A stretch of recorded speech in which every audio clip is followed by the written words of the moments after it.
Hello दोस्तों, बहुत बहुत स्वागत, अभिनंदन एक बार फिर से RDX GS गुरु में। दोस्तों, हम मध्यकालीन भारत का इतिहास पढ़ रहे हैं। उसमें आज लेक्चर नंबर हमारा 16 होगा, 16, जिसमें पढ़ेंगे हम जहांगीर। मुगल काल चल रहा है ना, उसी में जहांगीर। चलो शुरू करते हैं। तो दो अस्पा और सह अस्पा, दो अस्पा सह अस्पा किसने प्रथा, ये प्रथा किसने शुरू की थी? जहांगीर ने। ये जहांगीर ने प्रथा शुरू की थी। क्या था इसमें? इसमें जो है, देखो, मुगलों के टाइम पर मनसबदारी प्रथा चलती थी। इसमें मनसबों के 3 वर्ग होते थे, जिसमें 10 से लेके 500 तक जो मन उसमें जात सवार पद रहते थे, उनको बोलते थे मनसब, है ना? और मतलब आगे चलो मैं बताऊंगा मनसब के बारे में, लेकिन इसमें क्या है, दो अस्पा से अस्पा में क्या है, बिना जात पद, जिन्हें बिना जात पद बढ़ाए उनको अधिक मनसबदार रखने पड़ते थे, है ना? मनसबदार का ये एक पार्ट था। दो अस्पा से अस्पा मनसबदार की तरह ही थी। बिना जात पद बढ़ाए हुए उनको मनसबदार अधिक रखने होते थे। यही थी दो अस्पा से अस्पा। तो बी ऑप्शन सही है। अब देखो मनसब के बारे में अब बताऊंगा मैं। मुगल मनसबदारी व्यवस्था के संदर्भ में निम्न कथनों पर विचार करें। जात एवं सवार पद प्रदान किए जाते थे। सही है, बिल्कुल सही है, राइट है एकदम। अच्छा, दूसरा है, ये मनसबदार आनुवांशिक अधिकारी होते थे? नहीं भैया, आनुवांशिक नहीं होते थे, आनुवांशिक नहीं होते थे, योग्यता से चुने जाते थे। मनसबदारों के 3 वर्ग होते थे, अभी पढ़ा रहा था मैं, 3 वर्ग होते थे। दीवान कार्यालय द्वारा इनको वेतन दिया जाता था? नहीं, ये भी गलत है। तो 1 और 3 सही है, यानी ऑप्शन सी इज करेक्ट। 1 और 3 देखो क्या था, 3 वर्ग होते थे मनसब के। ये एक्चुअली चलाई थी अकबर ने अपने शासन के 11वें वर्ष, यानी 56 में शासन करता, 11 लगा लो, 67 में चलाई थी, 1567 में उसने चलाई अपने 11वें वर्ष, शासन के 11वें वर्ष में। तो 3 वर्ग होते थे क्या, 10 से लेके 500 तक मनसबदार बोलते थे उसको। 10 से लेके 500 जिसके अंडर में रहेंगे जात पद, वो रहेंगे मनसबदार। और 500 से 2500 तक का जो मालिक रहेगा उसके वर्ग में, 500 से 2500 तक के को अमीर बोलेंगे। और 2500 से ऊपर जिसके अंडर में रहेंगे वो रहेंगे अमीर आजम। देखो, मनसबदार 500 तक, 500 से 2500 अमीर, और 2500 से ऊपर अमीर आजम। ये जात और सवार की दृष्टि से इसको 3 वर्गों में बांटा गया था, है ना? ये भी अलग अलग थे 3 वर्ग में, जात और सवार की श्रेणी से भी। अच्छा, वेतन नगद और जागीर दोनों तरह से दिए जाते थे, है ना? नगद के रूप में भी और जागीर के रूप में। लेकिन अगर जागीर दी जा रही है तो मृत्यु के बाद वो जागीर जब्त कर ली जाती थी, ये वंशानुगत नहीं थी। ठीक है, यही चीज़ है, सी ऑप्शन सही है। मुगलों एवं मेवाड़ के राणा के मध्य चित्तौड़ की संधि कब हुई? तो भैया किसके बीच में हुई थी? देखो, जहांगीर के समय पे हुई चित्तौड़ की संधि। कब हुई? 1615। मैंने पढ़ाया पिछले लेक्चर में भी, अकबर पढ़ा रहा था तब। क्या हुआ, जब इधर से जहांगीर शासन में आ गया, उधर से राणा अमर सिंह शासन में आ जाते हैं, करके महाराणा प्रताप का वंशज थे अमर सिंह। तो इन दोनों के बीच में चित्तौड़ में एक संधि होती है, जिसमें क्या होता है, ये जहांगीर महाराणा प्रताप के जो अकबर ने क्षेत्र जीता था ना, उसको वापस कर देता है, लेकिन एक शर्त पर, कि वो जो है चित्तौड़ के दुर्ग का किलेबंदी नहीं करेंगे। कौन? राणा अमर सिंह। इस शर्त पे वापस कर देता है और इनमें संधि हो जाती है। ठीक है, और ये जो है महाराणा, ये क्या नाम है इनका, अमर सिंह जो है इनकी स्वीकार कर लेते हैं, मुगल शासन को स्वीकार कर लेते हैं अपने ऊपर। ठीक है, तो ये थी कहानी चित्तौड़ की। ईस्ट इंडिया कंपनी ने जहांगीर के दरबार में पहले निम्नलिखित में से किसे भेजा था? सबसे पहले हॉकिंस को भेजा था। कब? 1608 ईस्वी में जहांगीर के दरबार में आया था हॉकिंस, जेम्स प्रथम का अग्रदूत था। उसके बाद ये आता है सोमसरो, उसके बारे में भी आएगा आगे।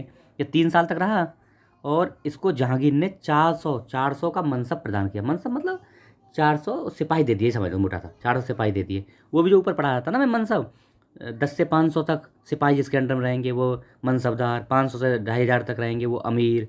ये वो सिपाही थे मनसब मतलब। तो 400 का मनसब प्रदान किया गया, और इसको इंग्लिश खां की उपाधि धारण की गई। इसको इंग्लिश खां की उपाधि धारण दी किसको? हॉकिंस को। और इसको अर्मेनिया की एक स्त्री थी, उससे इसकी शादी भी कराई। सी ऑप्शन ठीक है। अगला, ब्रिटिश राजदूत के रूप में थॉमसरो भारत आया था किसके शासनकाल में? तो ये जहांगीर का ही शासनकाल था। ये थॉमसरो आता है 1615 में। 27 तक जहांगीर का कार्यकाल है, देख लेना। तो भैया थॉमसरो जहांगीर के शासनकाल में 1615 से 19 तक रहता है ना?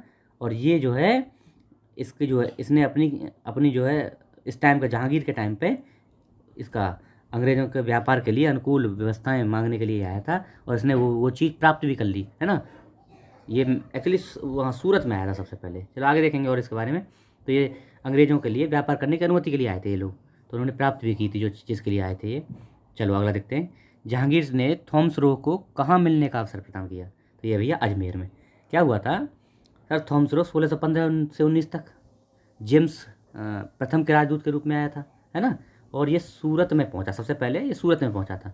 उसके बाद ये अजमेर में जाके पहली बार जहांगीर से मिलता है ना, अजमेर में मिलता है। बाद में जहांगीर के साथ मांडू, अहमदाबाद, अजमेर जैसे अनेक स्थानों पर ये घूमा भी, इसने अनेक स्थानों को देखा और शिकार खेलने भी गया जहांगीर के साथ। बाद में ये जो है इससे जो अपना अंग्रेज़ों के लिए अधिकार लेना था ना, जो फरमान लेना था उनको व्यापार करने के लिए, वो प्राप्त करता है और चला जाता है 19 में। ठीक है, तो बी ऑप्शन सही है।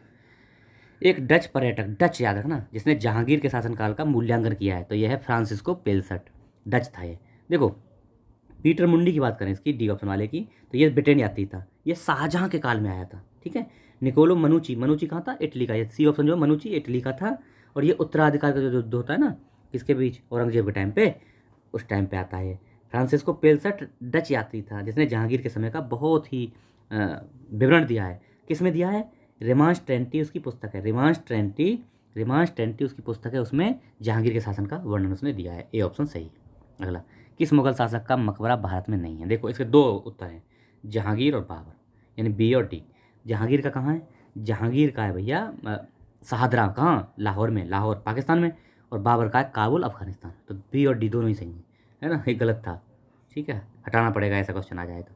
मुगल चित्रकला किसके राज्यकाल में अपनी पराकाष्ठा पर, तो भैया ये जहांगीर के काल में।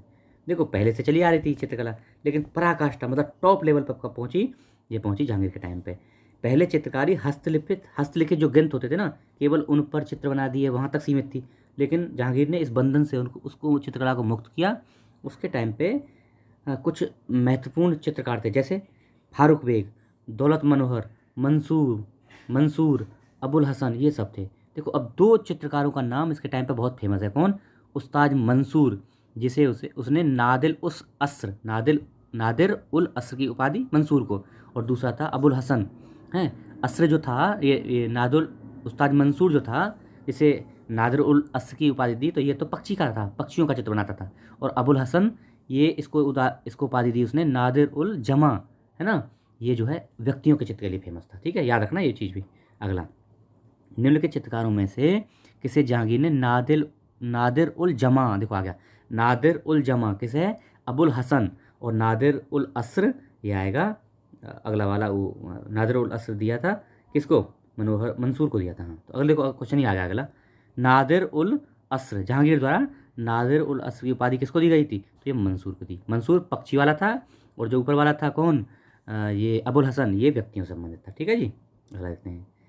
यह है, निम्नलिखित मुगल बादशाहों में से किसने अपनी आत्मकथा ऑटोबायोग्राफी फारसी में लिखी है भैया, तो किसने, जहांगीर ने। जहांगीर द्वारा अपनी जो है ऑटोबायोग्राफी किसमें लिखी है, फारसी में। क्या नाम है उसका, तुझुके जहांगीरी, अपनी आत्मकथा है ये जो है ना, इसमें जो है जहांगीर ने अपने अपने गुणों के साथ साथ व्यक्तिगत दोषों को भी लिपिबद्ध किया है, उसको भी लिखा है, मेरे दोस्त क्या कहते हैं। ये जो है ना 3 भागों में विभाजित है। प्रथम भाग उसकी प्रस्तावना है, जो जहांगीर की मृत्यु के बाद हादी द्वारा लिखी गई। और दूसरा भाग जो है उसके टाइम का, जहांगीर के टाइम की लिखा गया है, जहांगीर ने लिखा। और तीसरा भाग इसके बाद की कहानी है, जो कि फिर वही हादी ने लिखी है, किसने, मोहम्मद हादी ने लिखी है। ठीक है, हादी ने पहला और तीसरा भाग लिखा है, और दूसरा भाग खुद जहांगीर ने लिखा है। ठीक है, सी ऑप्शन। अबुल फजल के हत्यारे को पुरस्कृत किया था, तो यही जहांगीर ने ही किया था। भैया जहांगीर कौन था, सलीमी तो था ना, तो कौन था अबुल फजल का हत्यारा, वीर सिंह बुंदेला। पढ़े ना अकबर के टाइम पे हम पढ़े, वीर सिंह बुंदेला ने जब दक्षिण से अबुल फजल आ रहा था ना इससे अकबर से मिलने के लिए, तब इसकी हत्या कर दी थी। तो वीर सिंह बुंदेला को इसने पुरस्कृत किया था। बी ऑप्शन सही है।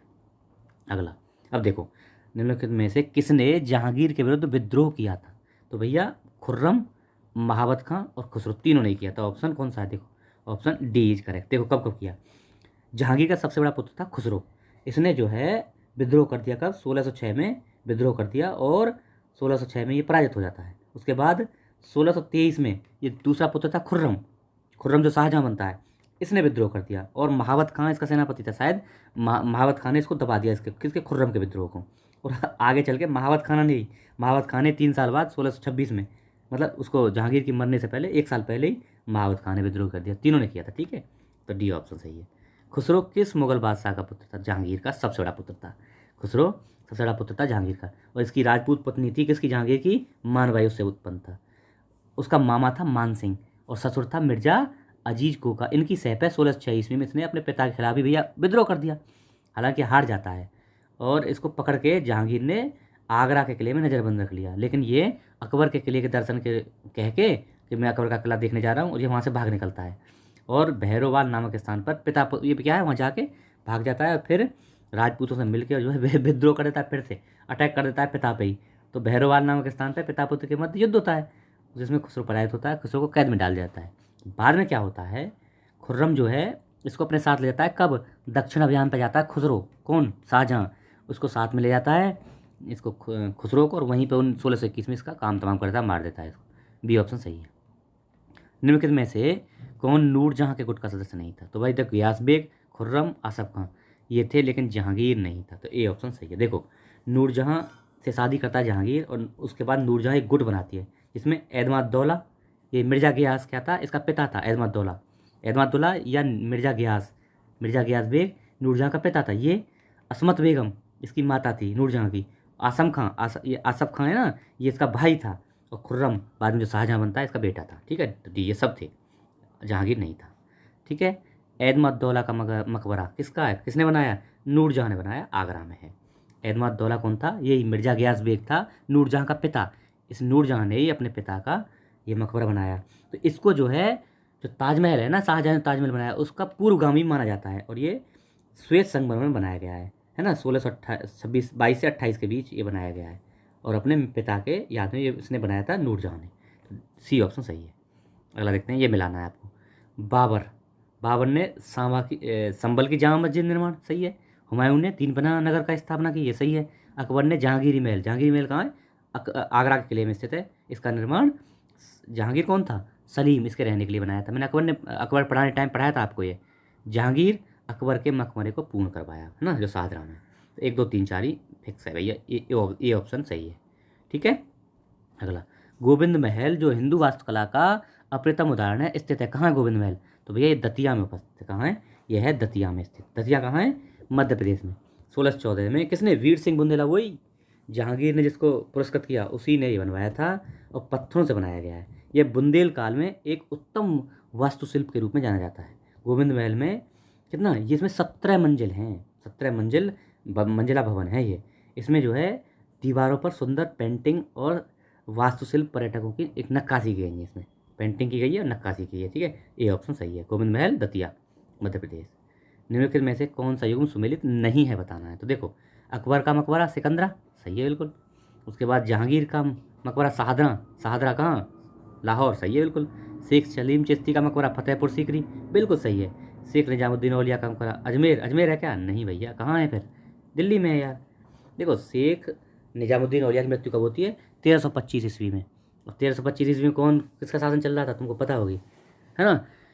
हाँ, तुगलक था। कौन? कुतुबुद्दीन मोहम्मद बिन तुगलक, MBT, यही था ना। 1325 में इनकी मृत्यु होती है, और दिल्ली में यानी गियासपुर दिल्ली में इनको दफनाया जाता है, और वहीं इनका जो है मकबरा है, कहाँ? दिल्ली में। ठीक है, तो डी ऑप्शन हो जाएगा। तो ये हमारा लेक्चर हो गया। जहांगीर ख़त्म, मुगल काल धीरे धीरे समाप्त हो रहा है। आप लोग इसको शेयर करते रहिए, लोगों को बताइए। अगर चैनल पर नए हैं तो पक्का से पक्का सब्सक्राइब करके बेल आइकन दबा लीजिए, और तैयार हो जाइए बेहतरीन से बेहतरीन वीडियो लेने के लिए। मैं तैयार हूँ, मैं अपना काम कर रहा हूँ, आपको बताया था मैंने, आप अपना काम करते रहिए।